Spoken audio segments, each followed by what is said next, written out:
ရှင်အားလုံးကို The Hakha Times သတင်းဌာနမှကြိုဆိုပါရစေ။ယခုကျမတို့ထုတ်လွှင့်ပေးမယ့်သတင်းဟာဆိုရင် The Hakha Times သတင်းဌာနမှပထမဆုံးအကြိမ်မြန်မာဘာသာဖြင့်ထုတ်လွှင့်တဲ့အစီအစဉ်ပဲဖြစ်ပါရရှင်။ယခုတင်ဆက်ပေးမယ့်သတင်းကတော့ဝင်ကြီးဦးစုထက်ဦးဆောင်မှုဖြင့်ဟာခါမြို့အဝင်ကိတ်များတွင်စစ်ဆေးမှုပြုလုပ်ခြင်းအကြောင်းပဲဖြစ်ပါရရှင်။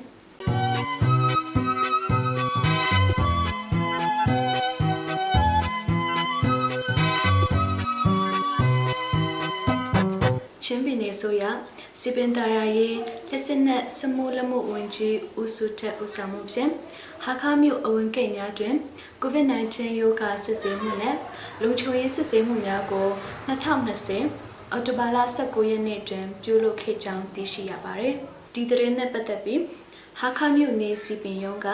စီပင်တာယာရေးလက်စစ်နဲ့စမိုးလမှုဝင်ကြီးဦးဆောင်မှုဖြင့်ခရိုင်ထွေအုပ်ပြည်နယ်ပူဆက်ရင်ထရေးတဖွေတို့လိုက်ပါလာပြီးဟာခါမြို့အဝင်ကိတ်များတွင် swab test စမ်းသပ်စစ်ဆေးမှုနဲ့ကဲလုံခြုံရေးအခြေအနေများ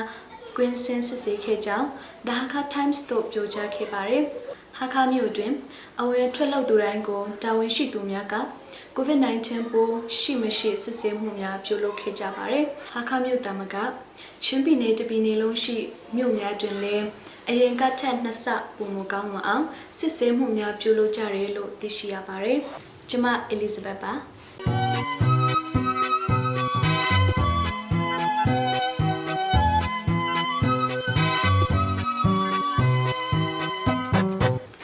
တိုင်းမှာပြန်လည်ကြိုဆိုလိုက်ပါရရှင်။အခုကျွန်မတင်ဆက်ပေးသွားမယ့်သတင်းကတော့ချင်းပြည်နယ်မှာ COVID-19 ရောဂါရှိတဲ့သူ60ဦးရှိပြီးအများစုမှာဆေးရုံမှာဆင်းနိုင်ပြီဖြစ်တယ်လို့သိရပါတယ်။2020ခုနှစ်အောက်တိုဘာလ20ရက်နေ့အထိ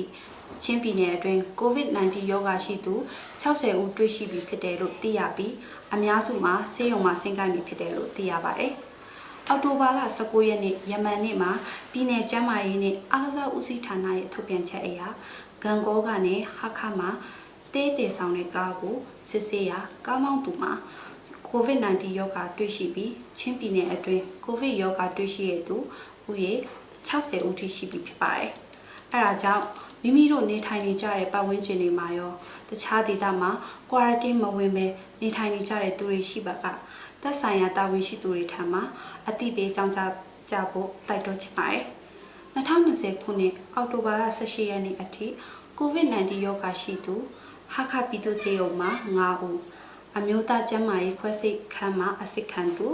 ဟာခတိုင်းရေးဆေးရုံမှာ3ဦးမင်းတပ်ဆေးရုံမှာ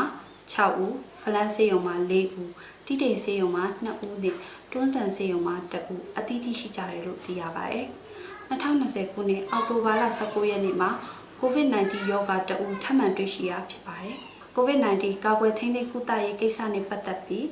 ချင်းပြည်နယ်ကျန်းမာရေးဦးစီးဌာနရဲ့တာဝန်ရှိသူဒေါက်တာအောင်ဝေဆန်းက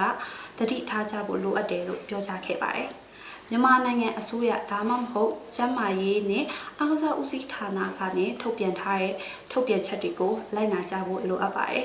။ယောဂကာကွယ်နိုင်ဖို့ mask တပ်ဆင်ကြတာမကြာခဏလက်ဆေးကြောတာတွေကအဓိကဖြစ်ပါတယ်။လူစုလူဝေးရှောင်ကျဉ်ဖို့နဲ့ဈေးဝယ်တဲ့အခါမှာလည်းပါဆယ်စနစ်ကိုကျင့်သုံးချဖို့လိုအပ်ပါတယ်။ဖြစ်နိုင်တယ်ဆိုရင်မိမိတို့အိမ်မှာနေတာကအကောင်းဆုံးနည်းလမ်းဖြစ်တယ်လို့ Hakha Times သတင်းဌာနကိုပြောကြားခဲ့ပါတယ်။ကျွန်မ Cherry ပါ။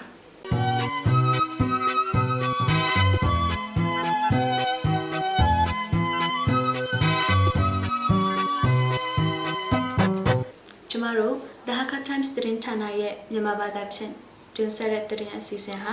ဒီလောက်နဲ့ပဲအဆုံးသတ်သွားပါမယ်။အားလုံးကိုကျေးဇူးတင်ပါတယ်ရှင်။ပြန်လည်ဆုံတွေ့ကြပါစို့။